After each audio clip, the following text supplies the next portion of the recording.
Before we get into our next panel presentation, I do want to, for those of you that have just arrived, in case you missed some information, in your folder, there are connection cards.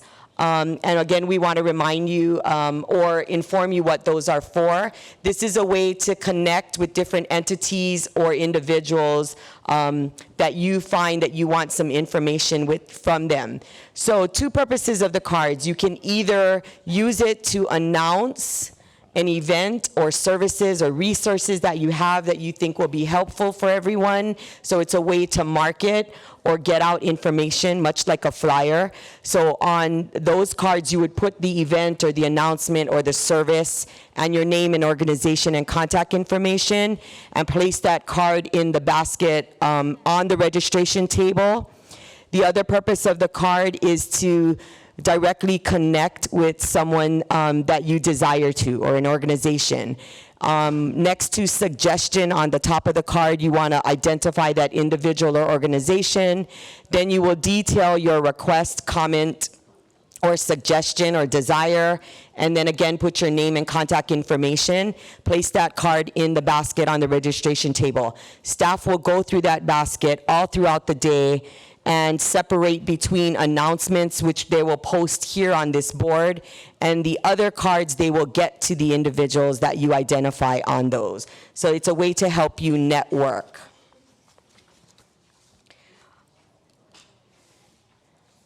Other instructions, OLA staff has requested if you did not sign or register on the sign-in sheet this morning because they did run into some issues and the sign-in sheets were not available at particular periods of time this morning.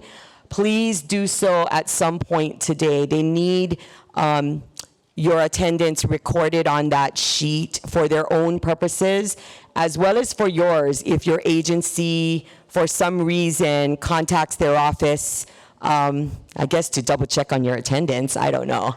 Okay, so they would have no way to actually verify that you were here and not at the beach. So go ahead and make sure that you sign in on their registration sheet. Okay, we're about to begin our citizens panel this morning. We have a distinguished panel of individuals and that we feel are very important voices from our community to help us understand unique needs of our communities and how better to serve them. Our moderator for our citizens panel will be none other than AP from our Office of Language Access, who is sponsoring this conference. If you weren't with us this morning, his bio is provided in the program booklet, but he is the Executive Director of the State of Hawaii of Office of Language Access. So without further ado, we'll start our citizens panel, and I'll turn the mic over to AP.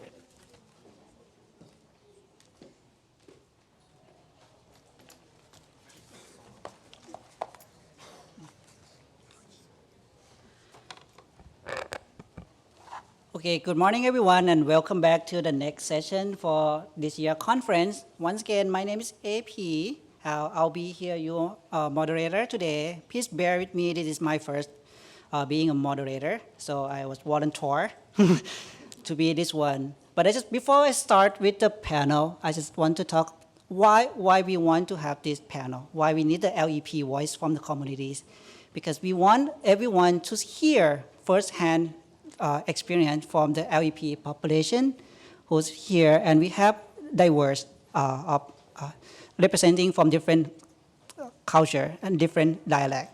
We start from Miss Anita James.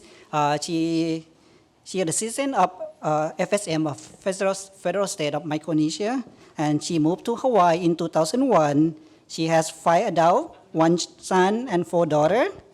Now she lives with her youngest daughter and a son, and they moved here for the better opportunities. So she's not working, she stays home, and who support her. He enjoyed riding the bus around the island, so to enjoy our scenery, enjoy our culture. So thank you, Miss Anita James, for being here today. So the second one, we have Colin Whited. I don't know how to pronounce that. I'm LEP, so I don't know. I have limited English proficiency, so please bear with me. Colin is a communication specialist at DCAP. Me and Colin, he also served on my board at advice. He designee representative from the DCAP to attend my meeting. So me and Colin, we know each other very well. He, what do you call it? He's really involved in serving local deaf and hard hearing communities. And he also a member of multiple organizations that support the community in various ways. Colin graduated with a degree in government from, now I have a hard time pronounce the college, Gallaudet. Gallaudet University in Washington, D.C., the world's only liberal arts college for deaf and hard hearing students. So he is political junkie, foodie, and sport fan. So sometimes we just hang out. So he's good. He's a good person to hang out with. So next one, we also have Manuel Pedro, who is also from Philippines. He speaks both Ilocano and Tagalog. He came here by himself in 2015. He's really brave, so because I come here because of my mom. So, so currently he's working for Morale Welfare as a child care provider. So he likes most about Hawaii is the opportunity that he has here. So like another immigrant we have here, we come here because of the better opportunity. And his goal to get a permanent, stable job will provide him with medical benefit and good pay, like everyone here want that. And his hobby are writing and drawing and reading. So thank you, Manuel, for being here today. And also we have next two panelists, and both of them from they speak Cantonese, so they're representing a Chinese community, LEP Chinese community in the state of Hawaii. First, we have, let me see, a little bit far, Mandy. Yeah, her English name is Mandy, like my name. My English name is AP, because nobody can pronounce my first name. So Mandy is a wife and mother of two school-grade children who live in Aiea. She is a stay-at-home mom, and now attend McKinley Adult School to learn about how to communicate and speak English, and also studying to become a citizen of the United States, or citizenship test. Okay, she enjoy outing with her family and friends and going around the island. Thank you, Mindy, for being here today. And last but not least, we have Kaina Wang. She came from China about 8 years ago. She U.S. citizen. She passed her test in 2015. She currently working at Panda Express. So I'm so grateful that she can join us today. Like us, all LEP or immigrants, sometimes we have to decide what is more important to go to work, get paid, or just come to this conference because it's really important to her. They want to share experience so everyone can see, can learn why it's very important to her. Okay, thank you, Kaina, for being here today. Okay, let's start. Okay, first of all, when we decide about panel, why I want to be the LEP, moderator for this panel. Like at the beginning, I come here when I was 24. I don't speak English. I have some limited English proficiency. So why not? Why not just me put myself into this situation so I can share, I can show all of you what is the LEP. So let's go back to the same question. People thinking, oh, why he LEP? He can speak, you understand me. Say, in some certain situation, I might not fully understand. I went to law school, but when I went to see the doctor, I might not be able to understand what doctor told me about this medication, or I don't understand what they're talking about.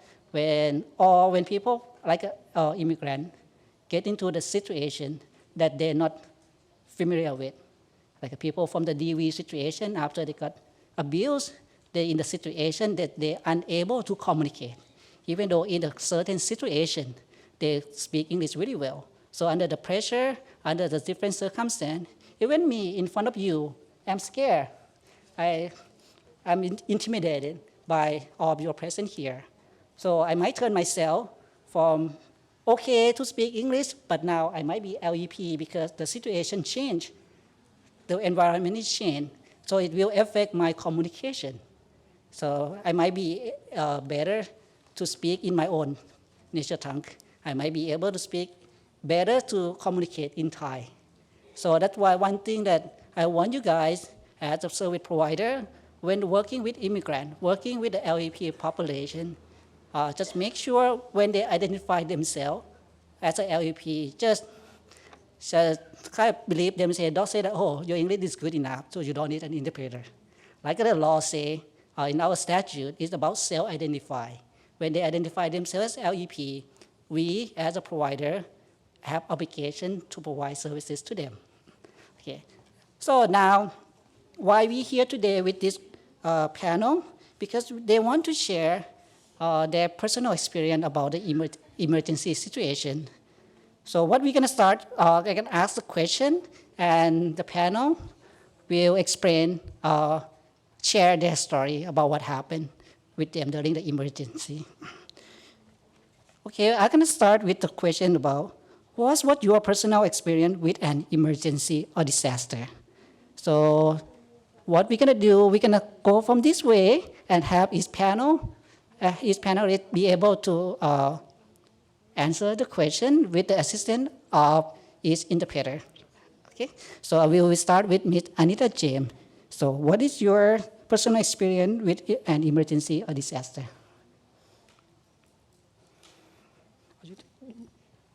Each panel, you can just speak out loud because the microphone will catch your voice right away because it's high technology. So everything, even you whisper, it will cut it. No, not.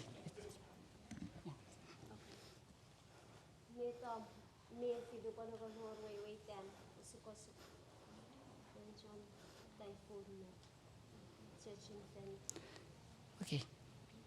Okay.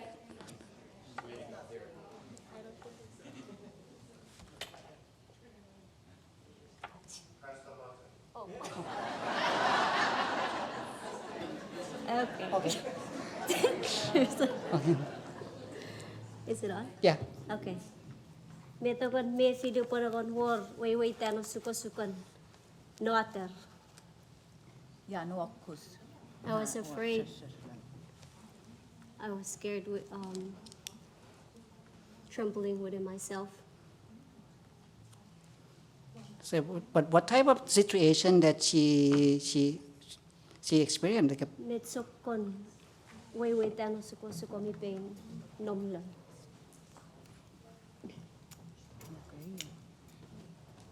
Here in Hawaii. maybe like, can you explain more like in what context or what situation that she has been into that experience? Metsokon not typhoon, tsunami. Ko typhoon rakan atas ako. Typhoon when they announced that there will be a typhoon. And that, how long ago and when was that? Inget na naefis, kung siya meningat ato naefis.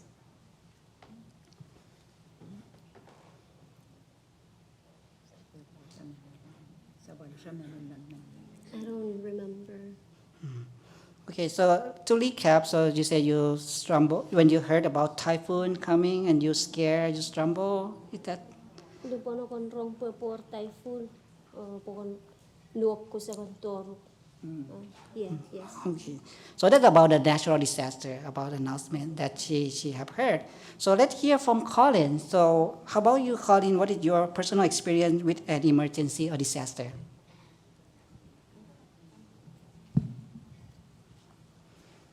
Okay, I've had a few experiences, but I do know that most want to know about January 13th. So I can talk a little bit about that.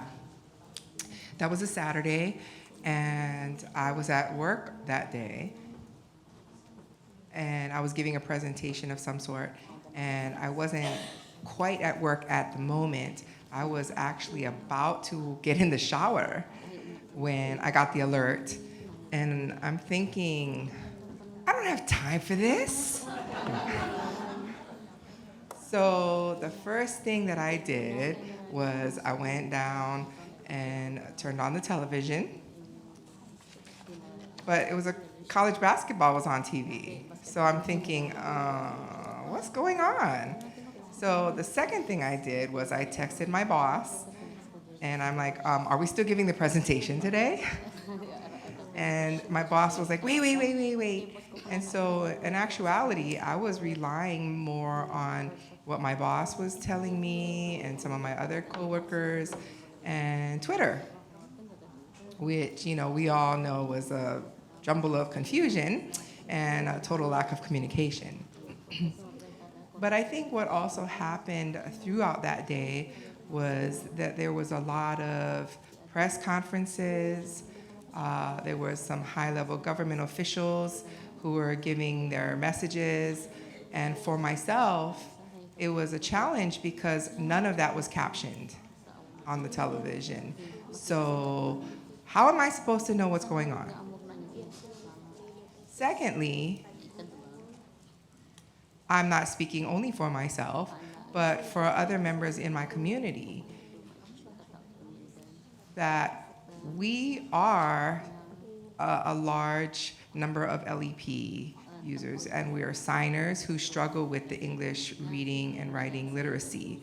So right now with the Department of Education, 86% of children who are deaf and hard of hearing are not reading proficiently. So what that means is just because captions are available, it doesn't work for everyone, which means we need to have sign language interpreters on the screen, and that's another challenge. But to add to that layer, very diverse community is here in Hawaii, and the question that I get often is ASL universal? And the answer is no. I'll give you an example. We do have many deaf people who hear that are originally from Japan, and their language is Japanese Sign Language. And I tell you what, JSL and ASL are as similar as English and spoken Japanese. So it's very different, meaning if you have an ASL interpreter that's on the screen, that doesn't necessarily mean that a deaf person that is not a ASL user will get full comprehension of what's being said. So that was some of the frustrations that we experienced that day. It was a complete disconnect, and we're relying on our own personal circles to get information and not getting independent information through our own channels. Okay, thank you, Colin. So next one we'll move to Manuel. The same question that two panelists just shared. So what is your personal experience with an emergency or disaster? Personal na kapadasang the emergency when no didigra. Anya ti personal na kapadasang the emergency when no didigra. A personal. What was my personal experience with an Di emergency kabadasak na or disaster? Gaday to dati On that didigra. day, Kaday tangal daw. My personal experience Iti personal na kapadasang. is I was Kat panic natarang ka. and I was feel nervous, and then but for me in my mind, in my heart, it's just ordinary disasters, because in my country there is much disasters that we are experiencing, like floods, earthquake, volcano eruption, war. It's like religions misunderstanding, feud in my country. So at the time of missile news, I was still panic, but not. But I was prepared at the time, because of that moment of life, when there is a disasters coming in our lives, you have to be relaxed. You have to be, it's like yeah, Mom Susan, that you have planned ahead, and every day that you have to go out to your house, you have to be prepared. Yeah, it's like because nowadays we are getting more disasters coming in our lives, in our universe, in our planet, because of different lifestyles of different people coming different places. So personal experience is for me is it's like personal preparedness to the experience that I'm here in Hawaii. That's all. Okay, thank you, Manuel. So how about Mandy? So what is your personal experience about emergency or disaster that you have had? 個人嘅經驗，當你遇到呢個災難同咩嗰時，你係點樣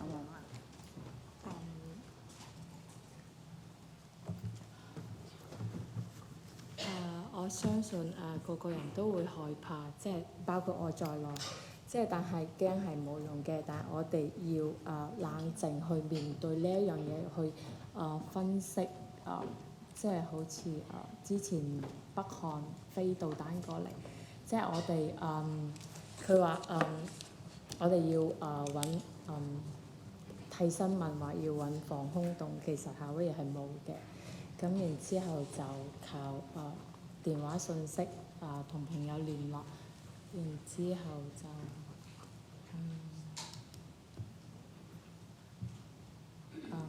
係睇電話證實係冇嘢，然之後我哋就繼續瞓覺。Well, I believe everybody will be scared when they face any disaster. And for me, I believe there's no need to be scared. I got to be calm down and reason it out. Is it that bad? And just for an example, like earlier, we have a false alarm of the missile attack from the North Korea. And then I was told, because I contact my friends through the telephone and exchange the message with each other, I was told that we got to find a bomb shelter to escape. But in Hawaii, there are no bomb shelter. So what I do is I just exchange the message with the friends, and then when it is proved it is a false alarm, nothing happened, then I go back to sleep.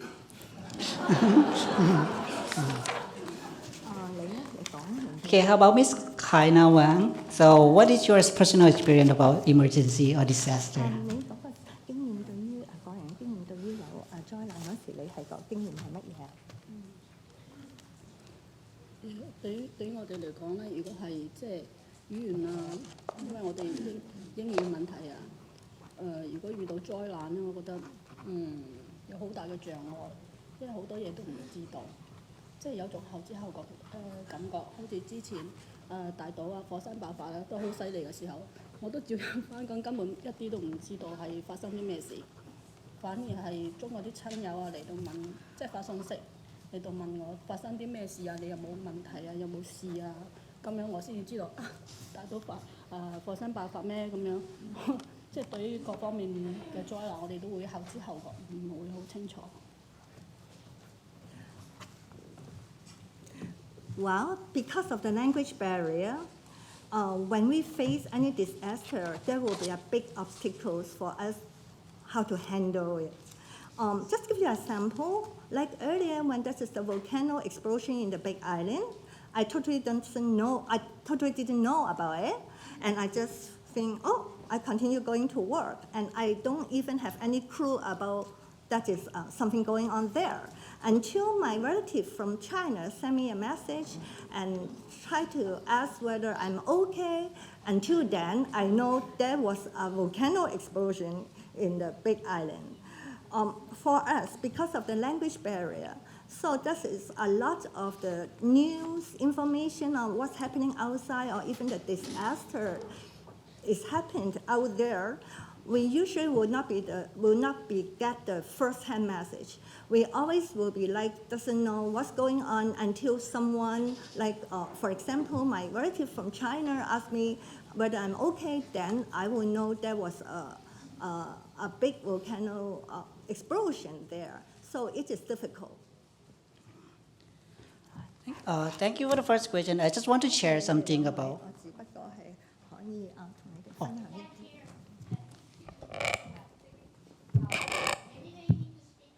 Close to the mic. Yeah, okay. So next time, speak closer to the mic, please, or me. Me too. And also the same thing I just want to share. Like I say, my mom, she also is the LEP. We have some experience. We discussed this issue, one of thing, because I just share something that personal to me. Like, the reason I took the office to work at this office, because not just from compliance perspective, even I'm a lawyer. So people say, oh, you have to comply with Title VI, you have to provide language access. But when I told governor before he appointed me, I want to come to this office from the LEP perspective, because I just want to share my personal experience. I want to share my story. And I have only one common goal, one goal that I want to do, like for the person like my mom, who is the LEP, who don't speak English or very limited English. So she has a hard time get communication. She's scared to even to go see the doctor because she doesn't know how to communicate. She doesn't know her right that she can request an interpreter. So my mission to join this is one, the people who LEP like my mom to live and to go out there, to go to the community and get access, how to work, get the information that pertaining to her. Because I know that I might not going to be able to stay with her forever. I need to move on and with my life, get my own family. So it might be the selfishness, but it's one thing that I just want people like my mom to be able to live, get all information, get access to everything without have to depend, have to beg on someone to helping her. So the same thing that dealing many times that emergency about the missile alert. So when I call mom, hey, what did you do? You get a text alert. Say, oh yeah, I get it. You know what it is? She thought it like a flash flood warning. So she doesn't know how to respond. So the kind of want to share here. When I explain to her, this is about missile. It's just about information that you need to know. And when I talk to her about, did you watch TV? Oh, I don't know what's going on. I cannot read, I cannot understand. So that kind of issue, that the same experience that we share among ourselves, the LEP population, that sometimes we don't have fully access to the information during the emergency. It could either even for the man-made or natural disaster. So, and a lot of people like us, when we don't understand, we don't have access, we kind of ignore it. We're not prepared. We don't know what to do because we don't know what is out there and how to prepare about that. Okay, that's about the first question that I want to share. So the next question, go back to Miss Anita James. So when you learn about typhoon that you mentioned before, you're scared, you're troubled. So what happened? What did you do? How do you respond to that? Nabon warong puenur typhoon me takanay po fesiwa me to ferry. Yasok non ni mayo. I just stay at home. But who you with and how you react to that? Yaw sunom yaw ko no ren ni mom na yaw sunom me to ferry do pon. Are yarong power as well typhoon. May kon non ni man nek naiwe. Iwa yasok tilong yasok non no sa suante. When I heard that there will be a natural disaster like typhoon, and if I'm in my children's house, I just stay there. I don't get out. Okay, so that's a good plan. So stay in, don't go out and get blown away by the wind. So thanks for sharing that. So I'll take that good tips that I will follow next time. Okay, how about calling? I know you mentioned one thing that they can catch it. You call your boss. What else does you do? Can you explain more? Is anything that you want to add on what you already answered?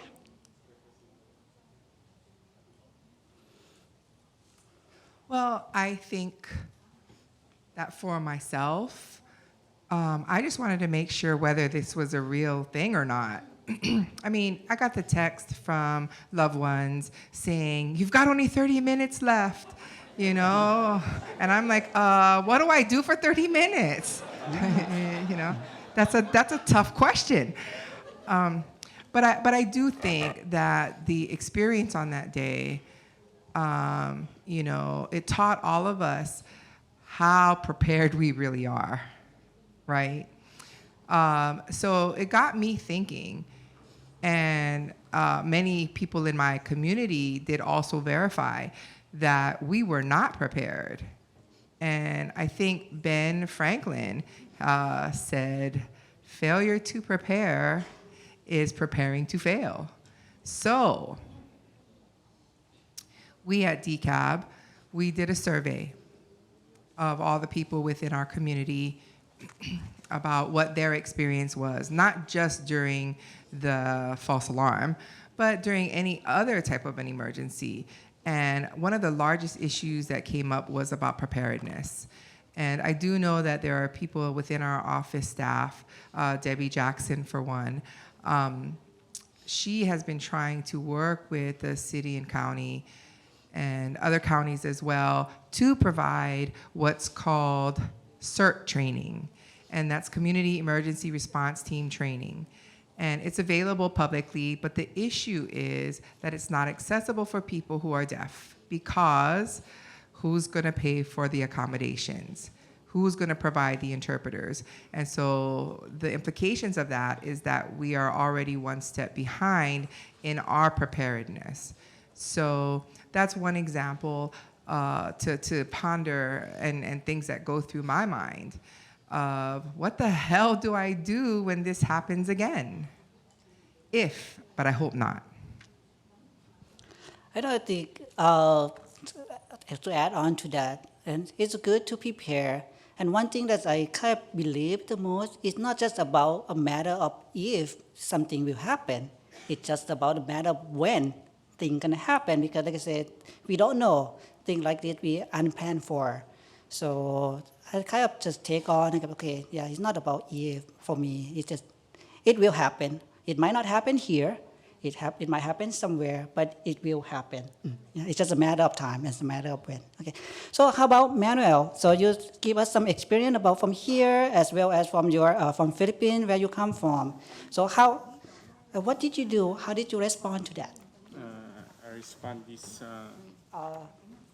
Can you speak louder? Or if you want to use an interpreter, we can use that through that as well. But feel free if you feel comfortable to speak.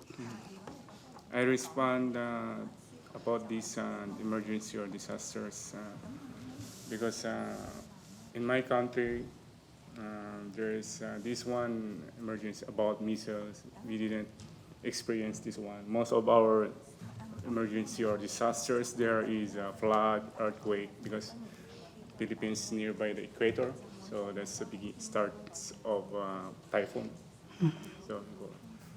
So we are aware, or we are prepared when it comes to typhoon, earthquake, flood in my country, in my beloved country. But this one is, what did I do? At this time, what I do is I sit down. But most of the time when I travel, when I get on the bus, because I'm a daily breather, it means I'm a commuter of my everyday life, so I take a bus. So what I did is I prefer to sit by the door. So if there is an unavoidable circumstance in the bus, I can get out the bus as soon as possible, because I'm just a stranger here, but I applying what I learned to my mom, to my folks in the Philippines, to my fellow men, that it's on the bus. So if I sit on the bus, I make it sure close to the door, so that when every time. So in this topic that we are talking about is what I did is I sit down and then when the driver, because the driver, the one who told us that there is Then what I did is I start up and then I'm getting myself prepared. Then I want to talk to the driver, but you know what, because it's my first time to experience miseria. So I sit down and then think positive. That's it. That's good. Another good tip, being positive, because I mean, sometimes it's very difficult during that difficult situation to be positive. But I'll take that as a good tip that I will follow. So next one, how about Mandy? So what did you do? How did you respond to the situation that you have experienced?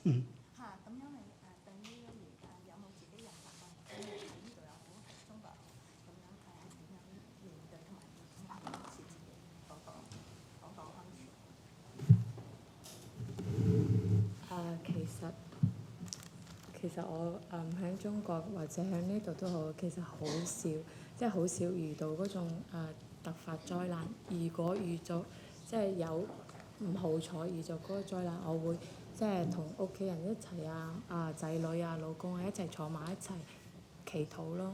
大家即係唔希望有呢一樣嘢發生，同埋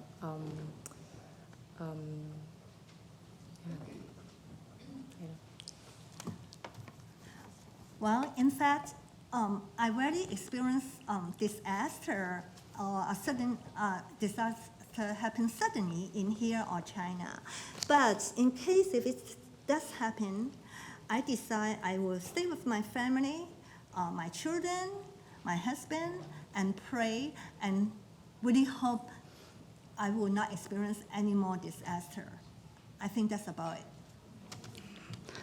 How about Miss Kaina? How about you? What did you do? How did you respond? Like when you, for example, when you get notification, someone called from the overseas about the volcano eruption. So how did you respond to that? What did you do when you learn about emergency or any disaster?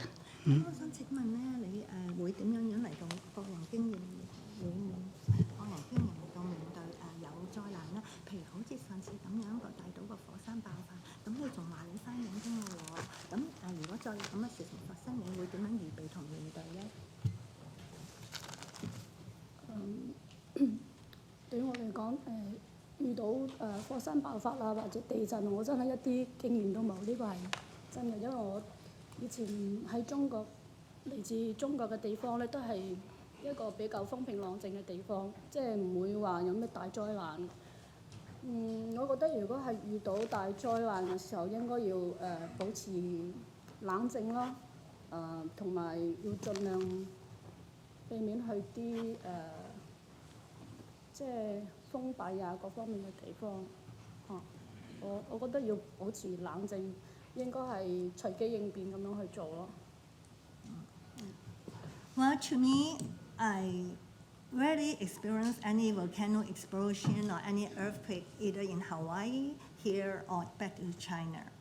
I'm thinking in case I encounter a really big disaster, I know stay calm is very important. And so I will just stay calm and then just be,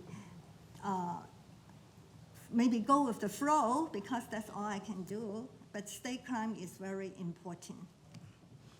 Okay, thank you everyone for the second question. So now we go back to I'll call Auntie Anita, because we in Hawaii we are big Ohana, so everyone related to somehow. But I call her Auntie before she come here today, so she okay with that. So Auntie Anita, so you say you have experience about typhoon, you scared, you stay in the home. Okay, can you share more? So what is the final result? Like what did finally happen? What did you do except stay home? What is the outcome of that day? เดี๋ยวปนามราปูคนชักนนติดลนิโมโมเดี๋ยวปนามรองเปอร์ไตฟูดเมไว้แตนอสุกสุกเดี๋ยวเมตเฟสิละเมมุรดานเมตาฟิส Ya pa professor typhoon atay mo yo. Sabal osko feyang haulang sabalore. Osko. I'm glad that the typhoon didn't ruin my house. And I'm glad that I don't have any issues and no problem. Okay, you safe and sound, stay with your mom, with your family inside. Is that what happened? Umi wasuk no tidak ni mo narin no muet. Eso ramos ko sa kinani tefis. With the typhoon? Yeah. Yeah, Sa valor. yeah, no problem. Okay, how about Colin? So what did finally happen on that day? So what you end up, what is end up happening to you and your communities or your people you hang out with at that day?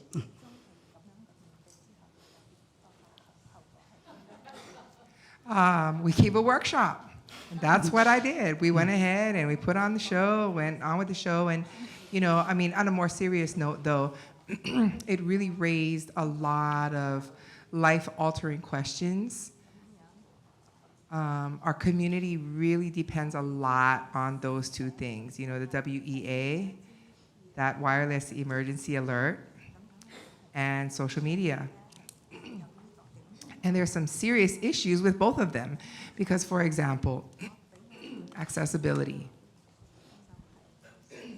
I don't know if you got some of those wireless emergency alerts, but some of them actually included the coordinates. What am I supposed to do with coordinates? So I do think that the information isn't accessible. Not meaning it, like in sign language or the mode, but just in using basic English. If you're using more visual cues, showing signs and symbols and whatnot, what do those things mean? And then secondly, with social media, I've seen local news outlets posting videos on Facebook and Twitter, and none of them are captioned. So if you're posting something, please make sure that it has captions, or Debbie's gonna make you take it down. She will, I promise. And then we also have the local community organizations who are being very active in posting information in sign language, which it's a good thing, but we also have concerns because that information is not always the most accurate. And it comes from a secondhand person who does not work for an emergency organization. So there's a lot of pitfalls and a lot of loss in translation happening. So it does raise some very serious questions, and I tell you, many of them have not been completely addressed. DCAB and some other organizations are trying to propose legislation, but there are issues with who has jurisdiction, whether it's on the federal level, state, county. So there's a lot of kinks that we need to sort out. Thank you, Colin. So next, Manuel, so can you share with us what happening when you on the bus and they told you to sit next to the bus? So what is final result of that and how did you handle that situation? I get this message or info to the driver, to the bus operator. So how did you get to the bus operator? I want to talk to the bus operator, but I just came here 3 years ago, so I'm not good to speak English well, but I can speak like this. Well, you speak good. I can understand you now. That's how I get information to the bus operator. But there's one passenger. He's a boy asking, so where's the safe place to go? Yeah, so the driver, I don't know. The driver resorted to the one who asking that. So the question is, how did you get to the bus operator? Okay. Thank you. And how about another experience that you have in Manuel? I'm gonna go back to you a little bit. How about another experience that you experienced in your country? So what has happened? You want to share? About this or Emergency, anything that you want to anything. share? There is some, in Philippines, maybe you are aware about terrorism, anti you know, the Abu Sayyaf in Manila. Last year there is a man shooting in the casino in Manila. Yeah. You know what, Filipino? I'm not boasting my country. Yeah. You know what, Philippines? There is more disasters coming in our country, but we still stand. Yeah, we're still going. Yeah. I don't know, maybe because maybe we are poor country. That's why we resist to become strong in every sphere of life and every disasters in life. So, in this topic, when I was in Manila, there's a guy inside the bus. It's like he's mocking. I mean, hamak means like they call that, making trouble inside the bus, like making scandalous. Yeah. So the passengers panic, yeah, because there's a guy holding knife, yeah, inside the bus. So because in that incidents, when the incidents controlled by the police, because somebody called the police, and then the police came in the bus, and the guy surrendered his knife because he told to the police officers that he has a problem with his wife, because his wife left him because of difficulties in life. Yeah. Yeah. So I was working. So in that moment, that's why sometimes there is some like this. I always positive. You have to be aware because if you panic, there is more make you trouble, you don't know what you're doing. Yeah. So in this information into the bus, or even the bus operator, I noticed him that he feel panic too. Right? Yeah. So because it's some misa, right? Wherever you go, yeah. Yeah. So that's it. Okay, thank you. That's it. Yeah. Okay, Mandy. So how about you? What is finally happened during the emergency that you experienced? 係啦，咁譬如講有啲人有緊急狀況嗰陣時，你嘅當日經驗係點樣啊？係緊急嘅。其實中國同埋夏威夷其實一樣太平嘅。我其實一直都係有留意中國新聞同美國新聞，因為個電視又有中文翻譯又有英文翻譯嘅，所以就如果你一個跟進嘅話，其實你唔使太擔心有乜嘢突發事件發生。Well, in fact, actually for Hawaii as well as China, I consider it as a very safe and peaceful places, and I hardly encounter any emergency matter I need to face too. Actually, I always follow up with the news in Hawaii as well as the news from China, and good thing is when I watch the news from the TV, most of the time or all the time they will have English and Chinese translation. So I believe if I follow up with what's going on, then I think I don't need to worry and I should be fine. Yeah, thank you, Mandy. How about Kaina? Same question. So what is finally happening? 你有咩緊急狀嗰陣時，你係？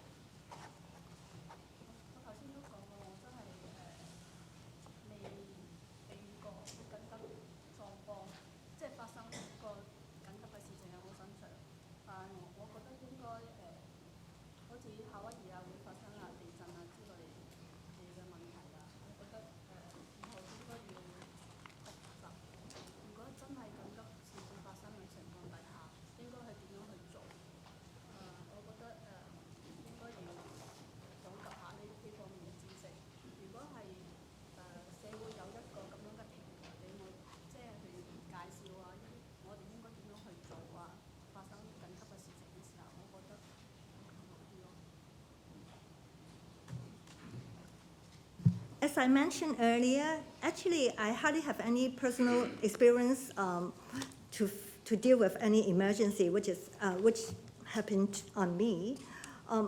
For instance, in Hawaii, if that is an earthquake, then I think what I need to do is I need to know what to do and how to prepare, how to deal with this emergency. So I really believe if the community can offer the platform, like maybe a network that we can connect with and learn how to deal with the emergency, I think that will be a good thing to do. Okay, thank you for the answer for this one. I like when Manuel talking about his experience and also talking about his experience from the Philippines. Why it's important? Because here, before we serve our population, we have to understand the cultural aspect. So people from different culture might respond in different way. So the way to get communication, access to them. So we have to understand it. No such thing as one size fit all. We what they call the melting pot. Some culture might respond in different way. Some culture might react in different way. Now, as a whole, as a group, as a stakeholder, we have to see what is the most effective way to communicate with our population. So that I bring up to the last question that I want to know from all of you. Start with Ms. Auntie Anita, back at you again. So for your community, what is the best way for us as a provider to reaching out to you and provide you, to get information to you and your family? Because you explained at the beginning that you get it from family, you learn about Thai food, but at the outreach perspective, and to prepare your community for emergency or disaster, what is the best way for us to get that information to you and the best way to communicate with your communities? Renshon dan dia mo ya nampai walanan ya ke John aura lilis arro potongan ni ngonuk porausan meta poifis awe werin usuk weita ya nampai walanan arro pongonuk poraus arro pot atora ngonuk ko poraus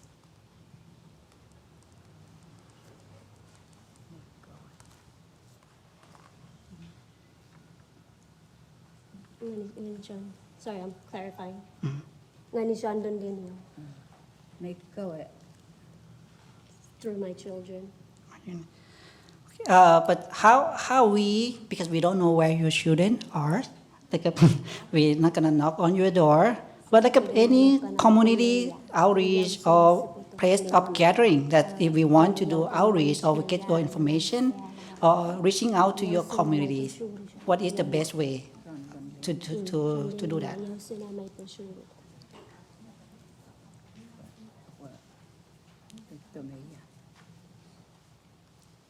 Yang senamai pesuru plan dia niom na paisa ke dia yang kanar kon na ya we pa yaw sunan so na lilis rapo itu dah suru so dan dia niom Kapwa kile to long ton phone kapwa ko to we ya ren ni ko we here ren kami wawa kuisan career smaya rapo through the phone I will tell my kids and then they will let everybody know. Louder. Just speak louder. Okay. Yeah. Through the phone. Yeah. Then I will let my kids know. They will let everybody know, and then they will decide a gathering place, a meeting place. So how about Colin? So how did you get information, and what is the best way to reaching out to your community during the emergency or disaster? What is the form of the medium of communication that would work well? Well, the first and foremost would be to be preparing us, providing training, and they have to allow it and be geared towards our community. We've got a very unique communication need, very different than the community at large. So providing trainings that target and are specifically designed for people that are deaf and hard of hearing. And to also prepare yourselves, develop what's called communication access plans. And this is very customized, and it's based on very specific emergencies, what things work, what don't.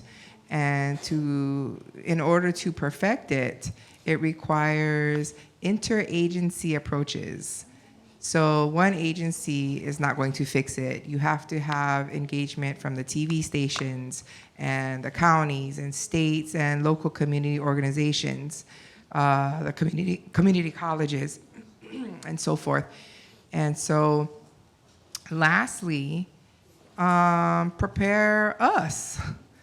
That is something I can't emphasize more, because when we are prepared, then the amount of work that you have to do when the emergency, in fact, happens decreases significantly. And we honestly don't see much of that at all. Hopefully that's going to change in the future. Okay, just follow up on it a bit. When you say prepare us, but is there like a organization or the common place that we can reaching out and to the most of your ASL community or deaf and hard of hearing communities?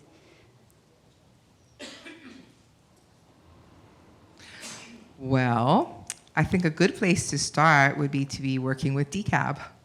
So, we're able to provide technical assistance to any entity that has questions on how it is that we can make communication accessible and effective. So contact DCAB. We are very motivated, but quite frankly, I do think that I can speak for most of us on this panel that as a LEP, it has not been discussed when it comes to emergency preparedness. So far, we've been waiting, and hopefully that dialogue can get started. So I do believe that today is a wonderful step in the right direction. Thank you. Manuel, how about we reaching out to your community? For example, I'm Thai. I live in Waikiki side. I don't know how to reach, as an OLA director, I don't know how to reaching out to Filipino communities or LEP Filipino community to educate them or just helping them prepare. So what is the best way, not just for me, but for everyone, to get information, like in this situation about emergency, or what is the best way to communicate with people in your communities? Can you speak microphone and speak louder, please? Sorry. For me, I think it is responsibility of our state, Hawaii, that because Hawaii is the convergence of people coming from like Pacific people, from Asia people. Because the medium of language here is English. For me, maybe because in every day of our lives we are contacting different people. It is a way of communications. So in that way, I think there is a program which is free for all the people. That there should be a free class of English grammar, because in order to have good communications, good feedback, that every people here they should learn how to speak English. But English is not is a language. It's just a language. It is not a way that you can measure in the intelligence of every individual. Because there are some people or individual, they are not good in speaking English, but they have intelligente, intellectual, because they came from they from a different country. They speak English, but not like to those people born here, to those white people, those in nature, since they're born, they speak English. But these people, they have intelligence in their minds. That I think the state of Hawaii, maybe they provide program for free, no payment for English in order to help with communications. Because when you advertise disasters, emergency, yeah, there's a maybe there's a translations to your own language. Like in the bus, you notice on the bus that there is different translations. Yeah. But as we respect of the United States of America, because the universal language is English, that you have to all to learn how to speak English, because my point is, in order to have a better response to the disaster emergency, you have to educate every individual. You know, there is a program for English grammar, and then there is a program for human welfare in terms of calamities, catastrophe, and something like that. Like Mom Susan said that he's just like what she's coming up, what she's talking about here, that about communications, disasters. That so the responsibility is this is a responsibility of the states, and then for us, for people, we have personal responsibility too. So there's communications. If the states doing and then people doing, there's communications working. That's it. Okay, thank you, Manuel. How about Mandy? So you mentioned at the beginning that it's about exchange of information. So what is the best way to get information out to you and your community? Like I say, we as our provider or agency, what is the best way to reaching out to you? "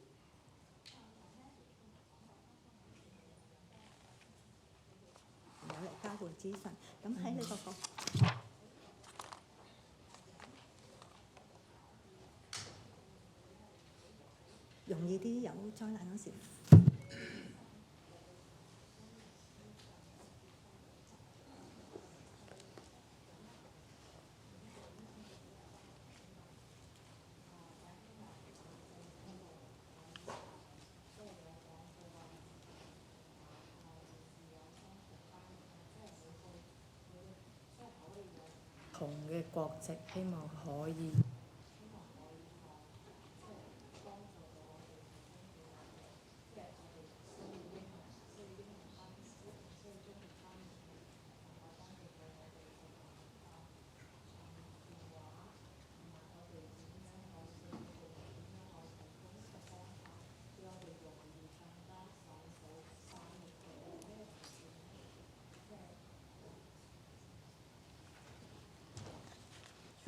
Well, I believe the government agency can help us in several ways.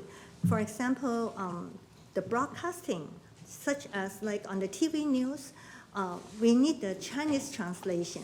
So I hope the news can provide Chinese translation, and it will be really give us a big help. And then on the other hand, I also concerned if there's any issue, we need to communicate with outside people or the agency. Is it there's a way or how we can locate a translator to help us? Yeah, that is something I concern. Okay, thank you. Kaina, I know you live in Chinatown and then the big Chinese community. So what is the best way for us to get information to you in the community or people living in the Chinatown area? Like, what is the best way to do that? 街嗰個社區啫嘛，咁樣請問，如果有面對有任何大問題嗰陣時緊急狀況，邊一個係好啲嘅方法嚟到等我哋可以提供所有嘅資訊同埋俾你同埋你唐人街嘅社區咧？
Well, I feel nowadays almost everyone will have a cell phone.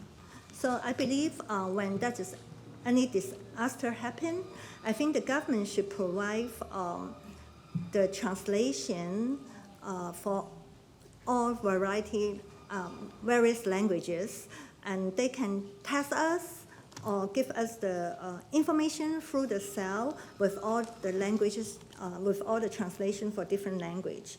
Because for us, it is important that we know where to go, such as which platform in the community or in the government we can go to when that is disaster happen.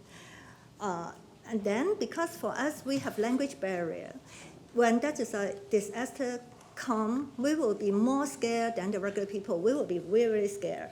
The reason is we really don't know how to deal with it. And secondly, because we don't know what to do and we hardly can have a communication with the outsider. Just let you know, even in Chinatown, that is a big population. But however, there are many people who has come to this country for many, many years.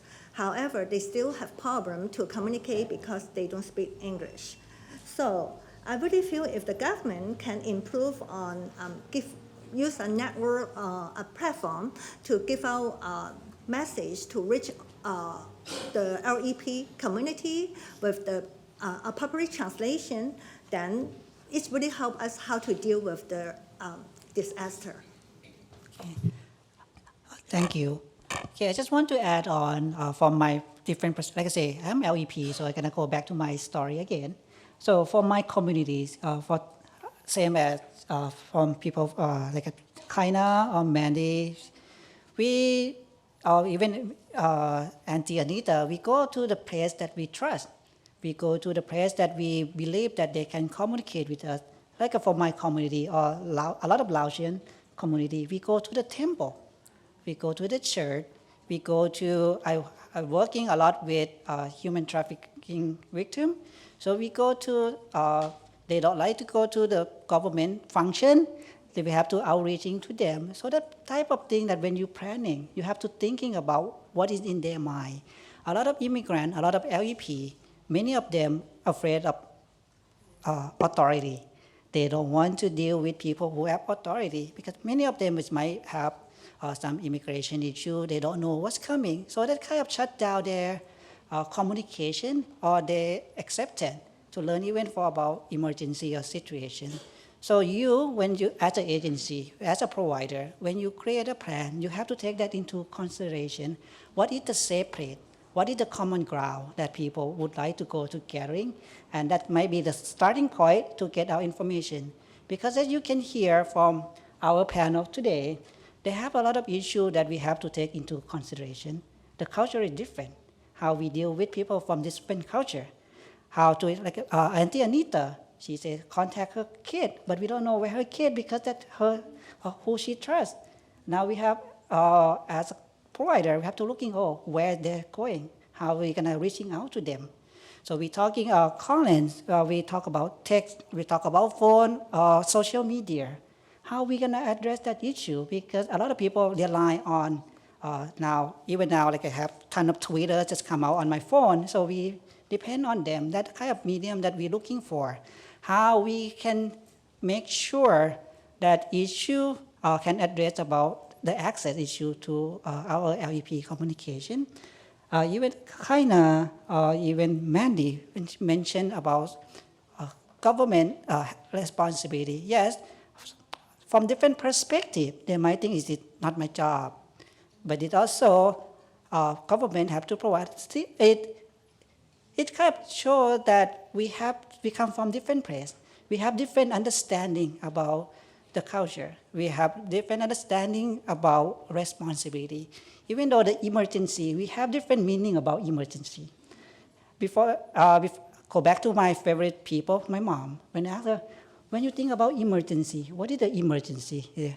Oh, when we don't have food, or when we don't have money, that disaster. So people at different culture may they respond or may have defined emergency differently. So when you're planning ahead, just make sure you understand what you're dealing with. The other day I have, from my advisory council from Sue, They have emergency because their wall is falling down, uh, something at their home because of the flood. For them, they think that emergency. But for us, for provider, maybe, oh, it's just personal property or something like that. It not might be emergency in our meaning. So when we respond or even the SPD get a call, they say, oh, maybe something fall down. But in their mind, they might have some different conception what is really emergency about them. It's just about what we're dealing with here. Okay, before we end with this panel, I just want to go over one more time. So Auntie Anita, do you have anything to add?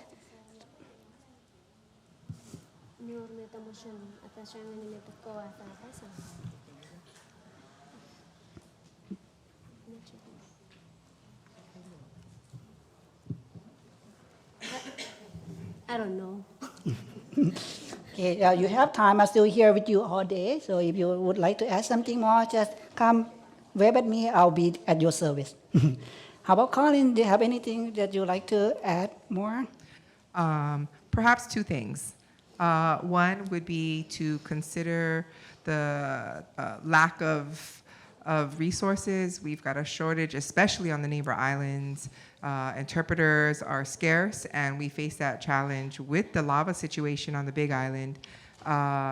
We are only using one interpreter there, and that's very difficult to be able to consistently put that on one person. And that's very, very common. You know, on Kauai, they only have 2 or 3 interpreters on the whole island. Even Maui, there's not very many. So often that's a barrier that we do face, the lack of resources. And I did also mention that we do rely on social media quite a bit, and you have to have an internet connection in order to do that. So people who are in rural areas, they have even less access to broadband, and that adds a whole nother layer of complications. And the last thing is that during an emergency alert, you know, there's a lot of reliance on something called the redundancy. And the concept basically is to just throw out the emergency in so many different ways, and that eventually at some point everyone will get the information. But the issue with that approach within my community is that there are a lot of those alerts that are not accessible. The sirens that come up, well, ha ha ha, we can't hear them. And then radio, when you're in your cars, that's useless. That's not going to work. So things like that. And I do believe that that's why it's so important to design something specifically geared to diverse communities so that you can be sure to not let anybody fall through the cracks. Okay, thank you, Colin. Manuel, do you have any last word or anything would you like to add or to share with this group here today? You open the mic. Mic. Maybe when it comes to disasters, it's all about something to do with our lives. Maybe it's the best thing is you have to this divine intervention. Because if you believe in Bible, we go now to Bible perspective. It's all about life. Because when you say disasters, it's involved life. Maybe you have knowledge about what is in the Bible says. That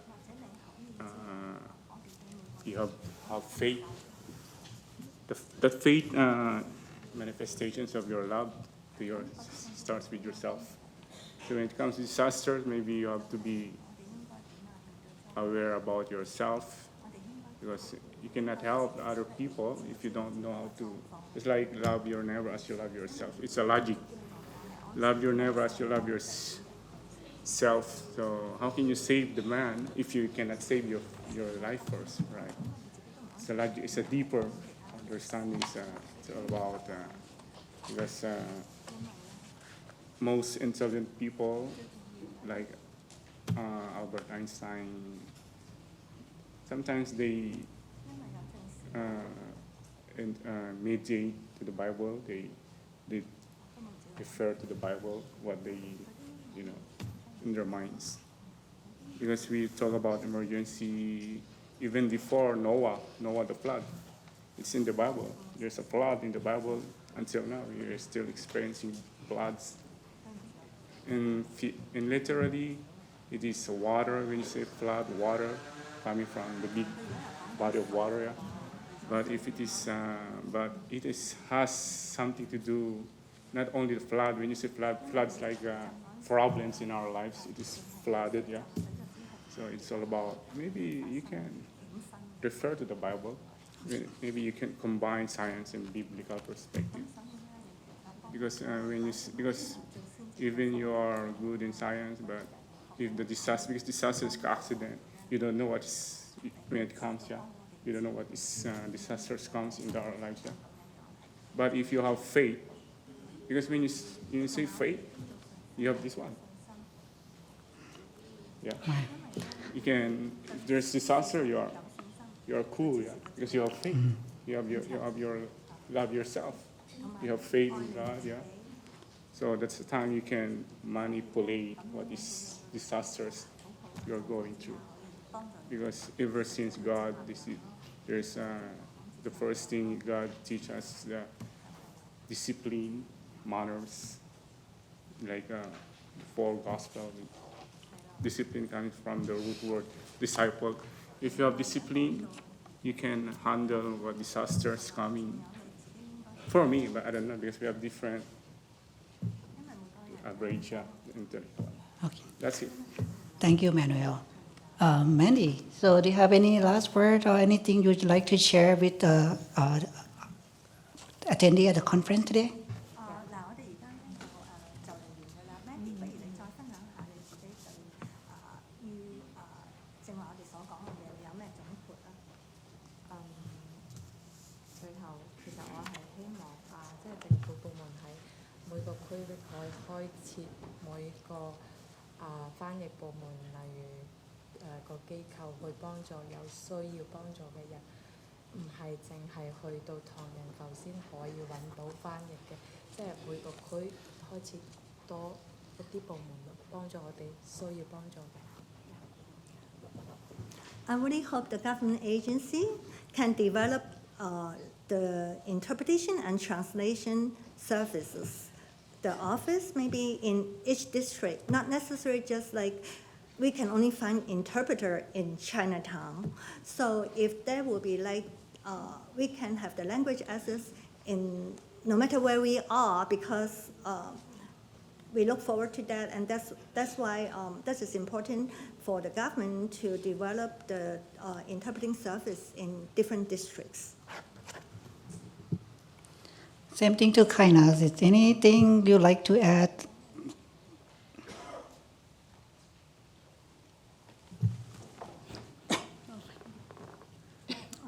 I don't know whether it is a sign language interpreter. She smiled, so I say she smiled. Okay. 我覺得可唔可以咁樣咧？即係唔同種族嘅人可唔可以好似我哋組成一個群體咁樣？即係好似互聯網咁啊，入一個同一個網啊，一個群體啊咁樣到有乜嘢緊急嘅事情啊，要去通知啊各方面，咁樣就會好清楚咁樣發信息，唔需要話到時一條條一個項目咁樣去發，可唔可以咁樣咧？ I'm wondering, is it possible to group people together from different culture, from all the LEP from different culture that can access to a main network? That means when there is any emergency, then the provider is only need to send a message with the translation in that main network, instead of like the provider has to send out different message, different name to different language, LEP, different culture. Do you think it can work in this way? That's a good segue to end this session. I mean, this panel, because what Kaina said that maybe we need to think something like that. What is the best way? What is the network that can reaching out not just one community? We have to find what is common ground among different community, different dialect, different speaker to see and to do some assessment. When you plan, go back to the same issue, it's about planning. When we plan, how can we incorporate everything together? Because now everyone might looking and doing something, everything in silo. We're looking something as a column. As a column, we do column A, column B, column C, but it's no collaboration. It's not nothing working together. Like when I was at Department of Human Services, we start with what the word ohana nui, that we work together. Anything that we can share, every common ground that we can corroborate here. So it's a good thing for us here to think, to planning about it. And I think it's a good time that you can hear from different perspectives from our LEP population here. It's just only 5 of us. It might not inclusive of everything, but just give you some idea, give you some inspiration, how you want to serve this community. And also it's a good time in your folder, what they have connection card. Maybe it just gives you some idea who you want to connect.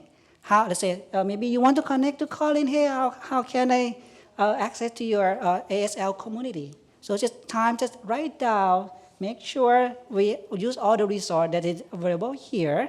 So I hope that from what you hear from now, that will give you some idea how to deal and how to work people from different culture, from different perspective. Okay. And also, I would like to thank all our panelists today for spending your day with us, and thank for all your time to share your information with us.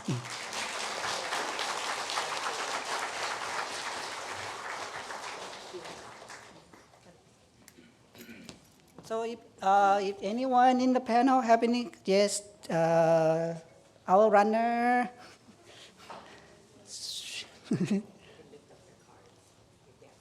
Yeah, I can get from you, Susie.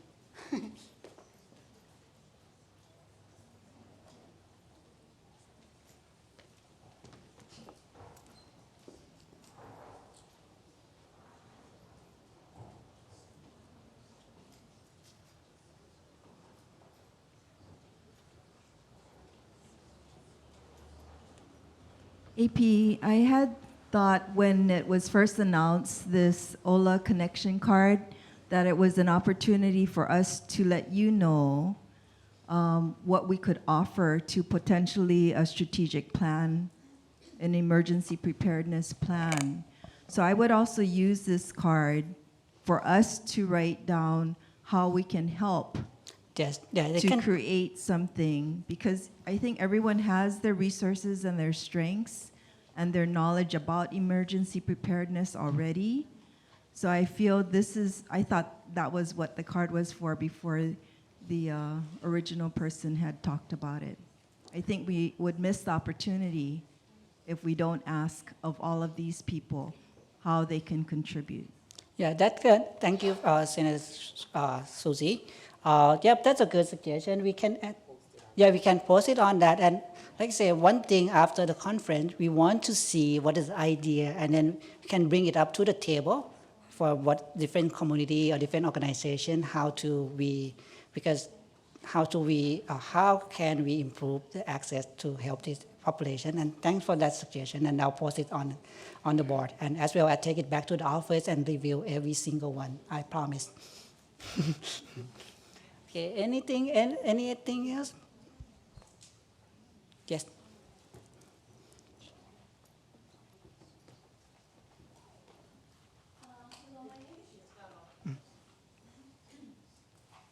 My name is Cheryl. I'm from Maui. And before I came over to this conference, I visited the Maui Health Department Preparedness Department. And in that office, they have all the languages and the pictures of what you need to get in case of earthquake, in case of flooding. So there's pictures, and they have different languages. Pictures what you need to save or keep prior to any emergency. So in Maui, that's what we have. So I don't know, and that's the Department of Health in Maui. So, and then what they do, they go to swap meet or fair, and they get volunteers, interpreter, to give this pamphlet away to those people that cannot speak English. And I also suggest I work in the emergency room, that I think it's the best place to have all those is to put them in the wall so that anybody that come to the emergency room, they can get what language they need to understand. So, oh, okay. So I thought I should share that. Okay, thank you. That's good information, Tab. Thank you. Hi, I'm Anna Stone. I work at the Salvation Army. I'm also an immigrant. I come from the Philippines, and one thing that I would like to say is thank you. I mean, this is a very good start for the conversation about language access, because I think both sides have to be informed on how things can be, information can be disseminated. So first of all, coming from the Philippines, I know that living in America has afforded me many different benefits and rights that I wouldn't just be able to access anywhere in the world. So for example, I know that if I go, now I know, but before I didn't know this, but now I know that any state-funded or government-funded entity has to provide translation. Now, that is not anywhere, I couldn't think of anywhere in the world, and I've traveled a lot. I can't think of anywhere in the world that is offered. So if I go to an office that's federally or state, city funded, I can ask for an interpreter if I don't understand the conversation or if I don't understand the information. On the other end, for those who are providing, also have to understand that perhaps the immigrants don't even know that these services are being offered to them. So one way that we could have a perspective is that, especially coming from the Philippines, I know because of organization or limited resources, we don't have FEMA, we don't have in the extent that we can access here in America, we don't have that in most countries. So if you can think of it as from the immigrant side, their mentality would be they have to be self-sufficient. They have to survive on their own. Whereas here, if you need something, you go to an office and you ask for assistance. So there's two sides of the conversation that we really need to start talking about, and this is a good place to start the discussion. So thank you. Thank you for sharing that. Any question? Two more. Yeah. Okay, let's start with. Is this I'll on? hold you with the last one. Next thing. Yeah. Okay. Kevin Akagi from City and County. I'm the Division Safety Officer for our division. I just have a quick question for the panel. I know we're talking about language access, but the other part of it is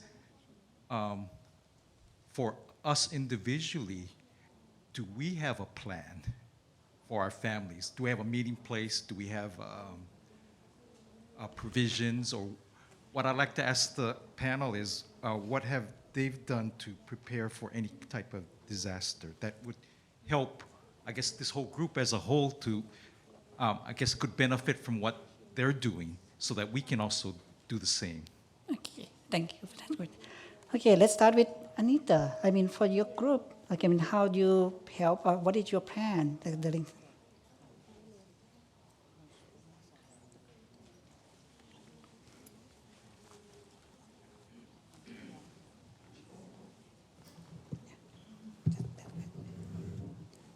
Well, we pray, then we go to the church. That's the main meeting place for everybody. But do you have like a plan if the emergency happening besides going to the church and pray?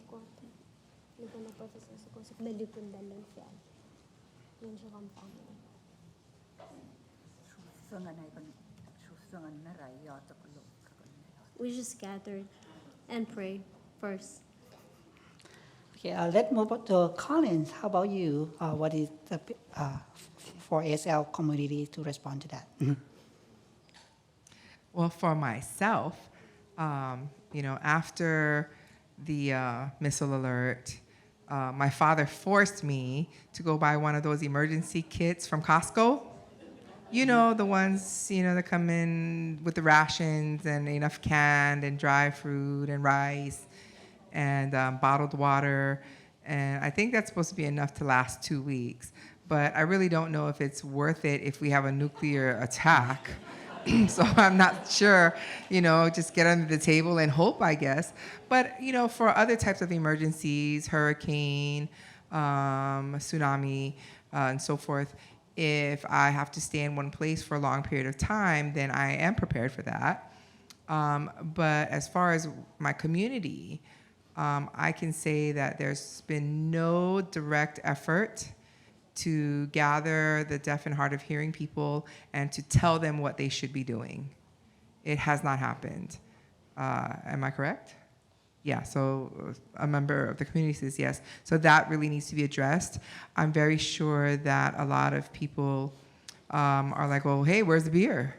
Let's have a drink, like seriously.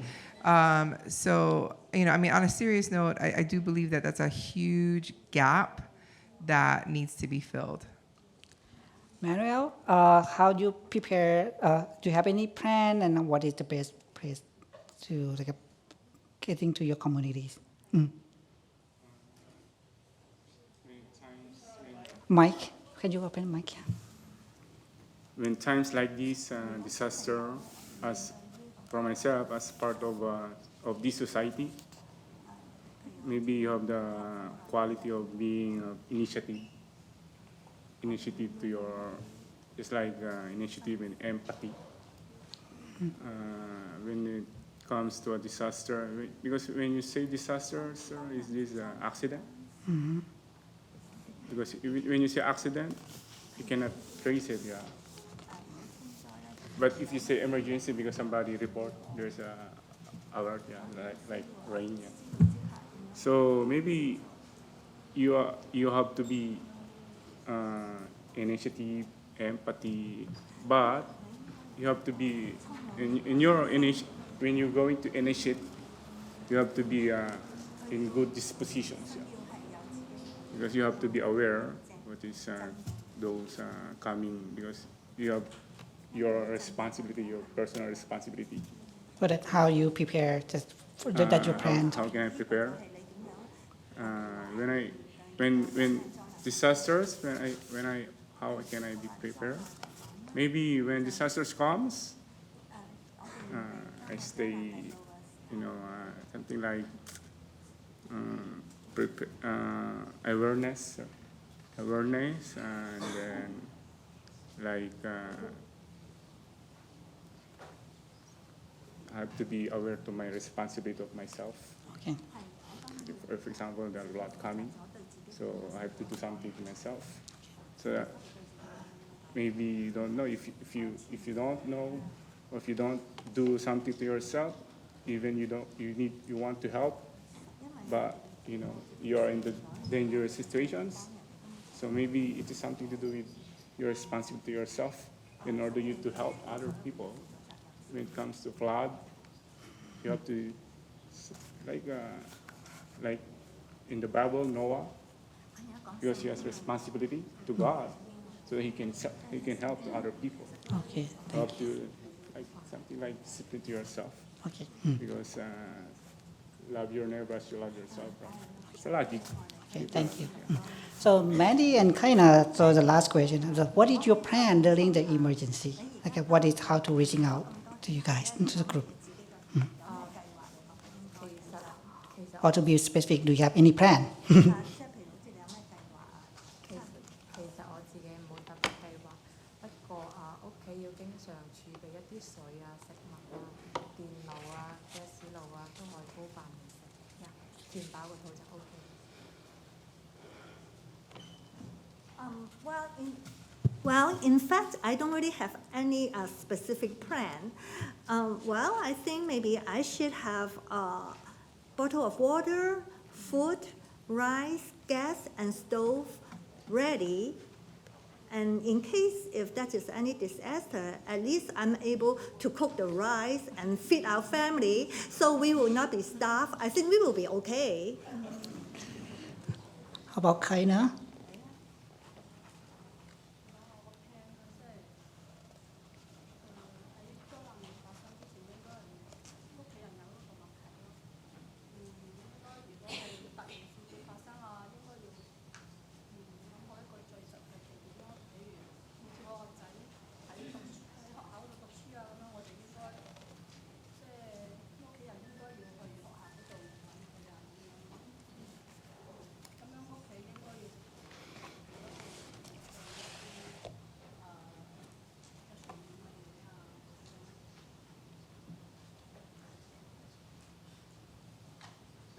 For me, the plan to prepare for the disaster is, I think that is very important that all the family members understanding each other, have a understanding the plan, such as when that is a disaster attack.